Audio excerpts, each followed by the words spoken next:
नमस्कार, मैं हूं आलोक और आप देख रहे हैं सत्यहिंदी.com। आइए नजर डालते हैं अब तक की सुर्खियों पर। 2 दिन के लंबे इंतजार के बाद टीएमसी से 6 साल के लिए बर्खास्त हुए संदेश खाली केस के मुख्य आरोपी शहजाद शेख की कस्टडी सीबीआई को मिल गई है। बंगाल की सीआईडी पुलिस ने मेडिकल जांच के बाद शेख को सीबीआई के हवाले कर दिया है। कलकत्ता हाई कोर्ट ने आज फिर संदेश खाली केस में बंगाल सरकार को फटकार लगाई थी और शाम 4:15 बजे तक शेख और केस के पेपर सीबीआई को सौंपने के लिए आदेश दिए थे। संदेश खाली में महिलाओं के कथित यौन उत्पीड़न और शारीरिक शोषण मामले में आरोपी शहजाद शेख को आखिरकार बंगाल की सीआईडी ने सीबीआई के हवाले कर दिया है। लोकसभा चुनाव की तारीख की घोषणा से पहले पीएम मोदी लगातार देश भर में रैलियां कर रहे हैं। बुधवार को एक बार फिर पीएम मोदी बिहार पहुंचे। बिहार में उन्होंने रजत और इंडिया गठबंधन पर निशाना साधा। पीएम मोदी ने कहा कि आजादी के बाद के दशकों में बिहार की एक बहुत बड़ी चुनौती रही है वहां के युवकों का पलायन। बिहार में जंगल राज आया तो ये पलायन और ज्यादा बढ़ गया। जंगल राज लाने वाले लोगों ने सिर्फ अपने परिवार की चिंता की। बिहार के लाखों बच्चों का भविष्य दांव पर लगा दिया। जब तक बिहार में लालटेन का राज रहा तब तक सिर्फ एक ही परिवार की गरीबी मिटी, एक ही परिवार समृद्ध हुआ। आज जब मोदी ये सच्चाई बताता है तो ये मोदी को गाली देते हैं। लोकसभा चुनाव के लिए बीजेपी गठबंधन के गठित के तहत एनडीए के सहयोगी दलों से सीट बंटवारे पर चर्चा को अंतिम रूप देने में जुट गई है। इसी मुहिम के तहत बीजेपी ने ओडिशा में भी अपनी तैयारियों को लगभग पूरा कर लिया है। इस तैयारियों के तहत ओडिशा की सत्ता में काबिज मुख्यमंत्री नवीन पटनायक के बीजू जनता दल से गठबंधन पर बीजेपी की बात बन गई है।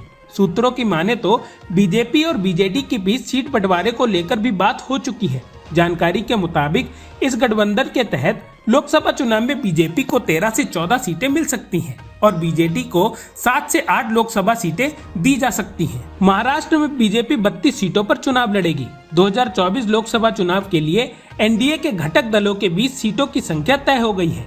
केंद्रीय गृह मंत्री अमित शाह के दौरे से पहले मुख्यमंत्री एकनाथ शिंदे की अगुवाई वाली शिवसेना ने 22 सीटों की मांग की थी, तो वहीं अजीत पवार की अगुवाई वाली राष्ट्रवादी कांग्रेस पार्टी ने 18 सीटों पर दावा जताया था। सूत्रों से मिली जानकारी के अनुसार केंद्रीय गृह मंत्री अमित शाह के साथ बैठक के बाद महायुति के घटक दलों में सीट शेयरिंग पर मुहर लग गई है। बीजेपी महाराष्ट्र की 32 सीटों पर चुनाव लड़ेगी। एकनाथ शिंदे की अगुवाई वाली शिवसेना के खाते में 11 और अजीत पवार को 5 सीटें मिली हैं। पूर्व सांसद बाहुबली धनंजय सिंह को बुधवार को अपहरण और रंगदारी मामले में 7 साल की सजा सुना दी गई।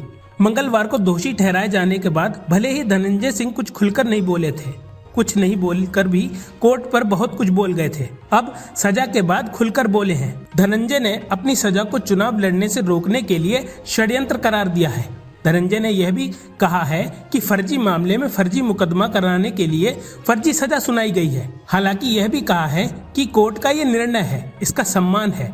धनंजय ने यह भी कहा कि हम हाई कोर्ट जाएंगे। नमामि गंगे के प्रोजेक्ट मैनेजर अभिनव सिंघल के अपहरण, रंगदारी मांगने, धमकाने और आपराधिक साजिश के मामले में विशेष न्यायाधीश शरद कुमार त्रिपाठी की अदालत ने बुधवार को पूर्व सांसद धनंजय सिंह और उनके सहयोगी संतोष विक्रम सिंह को 7 साल की सजा का कठोर कारावास दिया है। अदालत ने दोनों को 1.5 लाख रुपए जुर्माना भी लगाया है। अदालत ने कहा है इस मामले में दोनों के द्वारा जेल में बिताई गई अवधि सजा की अवधि में समायोजित की जाएगी। अदालत के आदेश से दोनों को जिला जेल भेज दिया गया है। इसके साथ ही यह भी तय हो गया है कि अब धनंजय सिंह लोकसभा चुनाव नहीं लड़ेंगे। किसान आंदोलन का नेतृत्व कर रहे 2 प्रमुख संगठन किसान मजदूर मोर्चा और संयुक्त किसान मोर्चा ने रविवार को देश भर के किसानों से बुधवार को दिल्ली पहुंचने का आह्वान किया है। दोनों नेताओं ने फसलों के लिए एमएसपी की कानून की गारंटी सहित कई मांगों के समर्थन में 10 मार्च को 4 घंटे के देशव्यापी रेल रोको आंदोलन की भी आह्वान किया है। संगठन के ऐलान को देखते हुए दिल्ली में सुरक्षा व्यवस्था कड़ी कर दी गई है। इसी बीच बुधवार शाम मीडिया से बात करते हुए किसान नेता सरवन सिंह पंडेर सहित सतनाम सिंह ने कहा कि देश के कई राज्यों से किसान दिल्ली के लिए निकल गए हैं। कुछ जगहों पर उन्हें रोकने का प्रयास किया जा रहा है। इन दिनों घूमने या नौकरी के लिए रूस गए भारतीयों को यूक्रेन के खिलाफ जंग लड़ने के लिए मजबूर किए जाने की खबरें लगातार आ रही हैं। इसी बीच रूस यूक्रेन के बीच चल रही जंग में एक भारतीय की मौत की खबर आ रही है। भारतीय दूतावास ने सोशल मीडिया प्लेटफॉर्म एक्स पर इसकी जानकारी दी है। मृतक हैदराबाद का रहने वाला था। बताया जा रहा है वह रूस घूमने गया था, लेकिन उसे उसके एजेंट ने धोखे से रूसी सेना में हेल्पर के तौर पर भर्ती करा दिया। फिर शख्स को यूक्रेन के लिए जंग लड़ने के लिए मजबूर किया गया। जंग लड़ने के दौरान उसकी मौत हो गई। बता दें, इससे पहले रूस में 7 भारतीयों की गिरफ्तारी की खबर आई थी। लोकसभा चुनाव के रण में अब ज्यादा समय नहीं बचा है। ऐसे में राजनीतिक दल चुनावी तैयारियों के तमाम गुड़ा भाग में जुट गए हैं। कांग्रेस पार्टी के नेतृत्व वाले विपक्षी इंडिया गठबंधन में भी उत्तर प्रदेश के बाद सीटों के सबसे बड़े जखीरे रखने वाले महाराष्ट्र को लेकर सीट बंटवारे का फॉर्मूला निकाल लिया गया है। एबीपी न्यूज के सूत्रों के मुताबिक इंडिया गठबंधन के तहत कांग्रेस पार्टी को महाराष्ट्र में 15 सीटें मिलने वाली हैं। वहीं उद्धव ठाकरे गुट की शिवसेना 23 लोकसभा सीटों पर चुनाव ताल ठोकेगी। शरद पवार गुट की राष्ट्रवादी कांग्रेस पार्टी महाराष्ट्र की 10 सीटों पर चुनाव लड़ेगी। राजस्थान में कांग्रेस ने कई लोकसभा चुनावी सीटों पर पूरी तैयारी कर ली है। दिल्ली के स्क्रीनिंग कमेटी की बैठक में उन नामों पर चर्चा होगी। इसके बाद केंद्रीय चुनाव समिति की बैठक के बाद उम्मीदवारों के नामों का ऐलान किया जाएगा। कांग्रेस सूत्रों का कहना है कि इन सीटों पर नाम फाइनल हो गए हैं, जिन पर बस चर्चा होनी और उन्हें केंद्रीय चुनाव समिति फाइनल करेगी।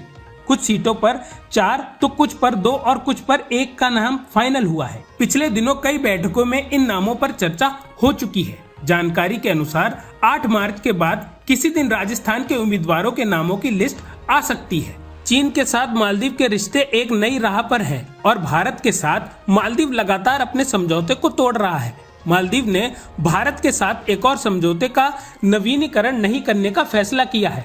मालदीव के राष्ट्रपति मोहम्मद मोइज्जो ने घोषणा की है कि भारत के साथ हाइड्रोग्राफिक सर्वेक्षण करने के समझौते को नवीनीकृत नहीं करने और उसकी अभ्यास और उसके लिए आवश्यक सुविधाएं और मशीनों को खुद हासिल करने की योजना है।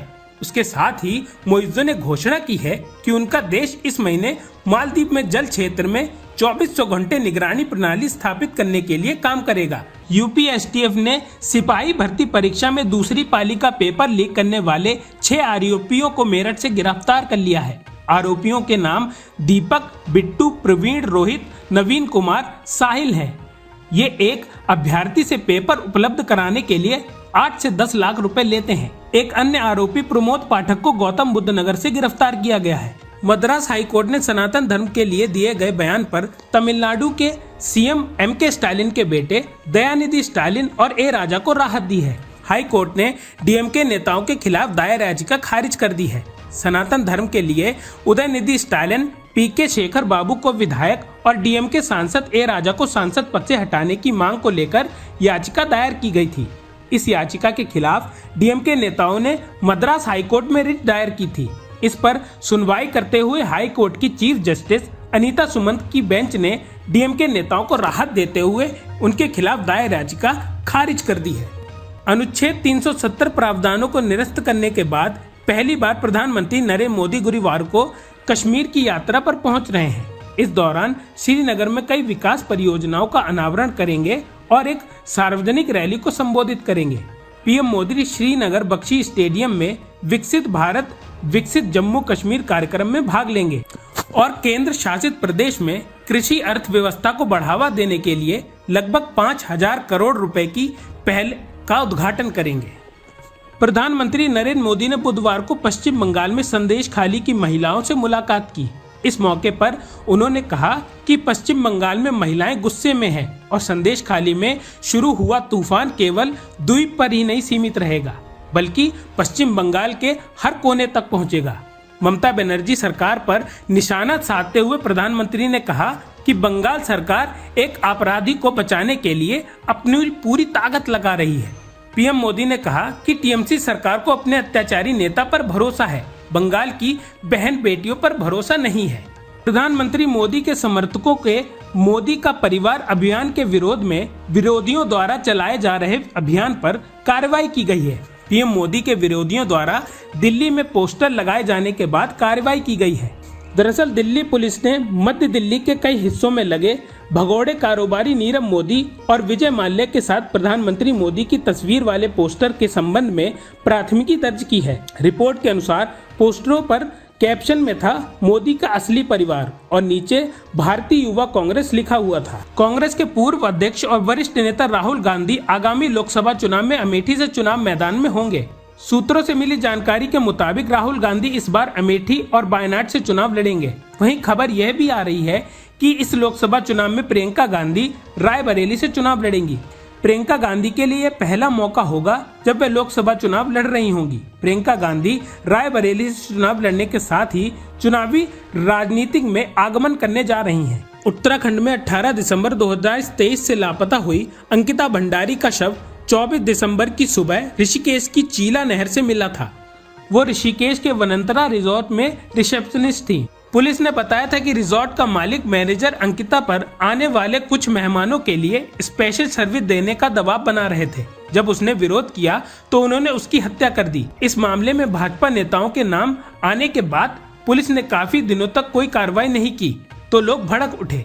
इस दौरान उस रिजॉर्ट पर बुलडोजर चलाकर सबूत मिटा दिए गए हैं। उसी समय से अंकिता के पिता वीरेंद्र सिंह भंडारी मामले की जांच सीबीआई से करने की मांग कर रहे हैं। स्थानीय पत्रकार आशुतोष नेगी ने सबसे पहले इस मामले को उठाया था। उन्होंने अपने पोर्टल पर इसकी कवरेज की थी। भारतीय टीम जब आज 7 मार्च को इंग्लैंड के खिलाफ आखिरी टेस्ट मैच में उतरेगी तो अनुभवी स्पिनर अश्विन अपना ऐतिहासिक टेस्ट मैच खेलेंगे। अश्विन धर्मशाला में अपना 100वां टेस्ट मैच खेलेंगे। टेस्ट मैच से पहले हुई प्रेस कॉन्फ्रेंस में कप्तान रोहित शर्मा ने अश्विन की सराहना की। प्रेस कॉन्फ्रेंस के दौरान रोहित शर्मा ने कहा कि किसी भी खिलाड़ी के लिए 100 टेस्ट मैच खेलना बड़ी उपलब्धि है। अब तक की सुर्खियों में बस इतना ही। आगे की खबरों के लिए बने रहिए सत्यहिंदी.com पर।